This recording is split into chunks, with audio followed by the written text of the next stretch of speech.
तुम कथा मने पड़े। अंधारिया वर्षा राति चेई रही तुम कथा भावे।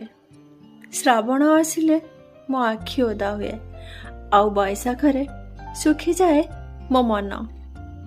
होमनिया को साक्षी रखी आमे बाहा हेई पारिलेनी।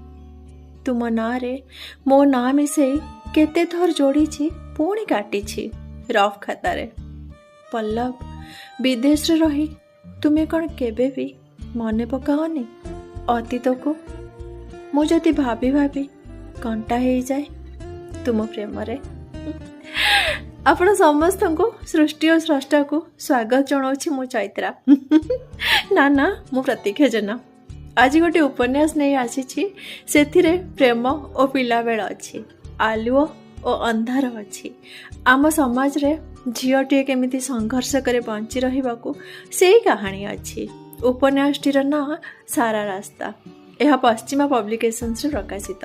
आपण भी थरे चैत्र को भेटंतु सारा रास्तारे। तेबे रहुची पुणी आसीबी नुआ बहिस। नमस्कार।